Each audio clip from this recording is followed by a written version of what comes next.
eh, kalau ziarah kubur itu kan lebih baik ke kuburan. Betul. Apakah di situ ruh ruhnya ada di situ atau melihat di mana gitu ruhnya itu? Baik, terima kasih. Luar biasa. Hmm. Jadi di alam kubur, yang disebut alam kubur itu alam yang mungkin simbolnya adalah jasad kita dimakamkan. Tapi sebetulnya alam tersendiri, tadi dicabik-cabik alam yang kita lihat, kita masuk dalam satu dimensi yang baru yang kita sebut dengan alam kubur. Tetapi mengapa ziarah itu? Kan ruh menjalani perjalanan kemudian di alam barzakh. Tetapi sesuatu yang menetap begitu lama dalam satu mahiyah, dalam satu materi itu akan meninggalkan bekasnya. Jadi karena ruh kita itu lama tinggal di pakaian ini, di tubuh ini, di jasad ini, maka dia ada bekasnya, ada athar disebutnya, ada atharnya. Athar ini disebut juga dalam ayat Al-Quran, dalam kisah sapinya Samiri. Ketika Samiri mengelabui umat Nabi Musa alaihissalam, Nabi Musa naik ke bukit Sina, berdoa pada Allah Ta'ala, ini umat meninggalkan ajaran Nabi Musa dan membuat sesembahan baru dipimpin oleh Samiri. Tapi mengapa umat itu tertipu? Karena Samiri membuat, kalau di dalam terjemahan Indonesia, Samiri itu membuat patung sapi, patung anak sapi. Kalau dalam terjemahan Indonesia, yang dapat mengeluarkan suara. Ini tafsir dalam terjemahan Indonesia, bukan terjemahannya tapi tafsir dalam terjemahan Indonesia. Sapi itu bisa bersuara. Tapi saya misalnya memaknainya dalam rujukan yang lain, sapi itu bicara. Kan beda antara mengeluarkan suara dan bicara. Kalau mengeluarkan suara ya alat mekanik pun bisa mengeluarkan suara. Tapi kalau bicara itu yang mungkin membuat umat waktu itu jadi terkelabui sehingga meninggalkan ajaran Nabi Musa. Ketika Nabi Musa alaihissalatu wassalam lalu bertanya kepada Samiri dalam surat Toha ayat 95-96.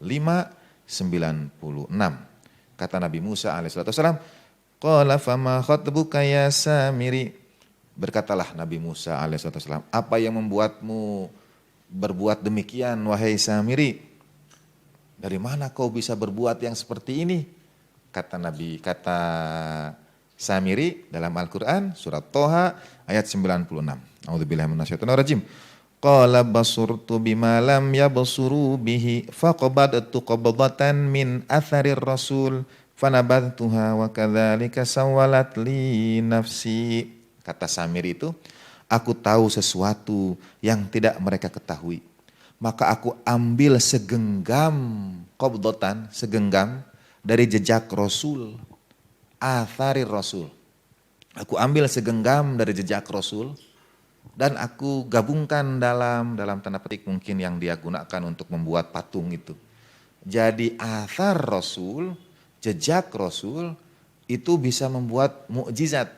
Nah, dalam terjemahannya, tafsirnya ada yang menyebut ini adalah jejak. Boleh kalau ada yang punya terjemahan Indonesia Al-Quran yang dicetak oleh Kementerian Agama atau pemerintah Saudi, di tafsir ayat ini di bawahnya catatan kaki ada tulisan begini, jejak Rasul yang dimaksud adalah jejak injakan kaki kuda malaikat Jibril alaihissalatu wassalam. Memang dalam riwayat dan kitab tafsir ada yang memuat seperti itu, meskipun mungkin kalau Gus Den, Bapak bertanya, malaikat Jibril masih naik kuda? Gitu, misalnya ya. Karena kalau tidak, lalu jejak Rasul yang mana? Nah, itu kan jadi pertanyaan berikutnya. Jejak itu hanya sekali mungkin diinjak, tetapi atharnya menetap. Ketika ruh kita itu tinggal di tubuh kita ini, dia meninggalkan athar yang akan terus menyambungkan pada ruh itu. Seakan-akan seperti, maaf ini mungkin analoginya kurang tepat, Tapi kadang-kadang kita itu punya sesuatu yang sudah begitu nyaman kita pakai. sandal kita, sepatu kita, itu sampai seakan-akan sudah menyatu dengan bagian kita ini, sudah nyaman lah kita pakai, mau ganti itu rasanya tidak nyaman. Nah itu ada keterikatan.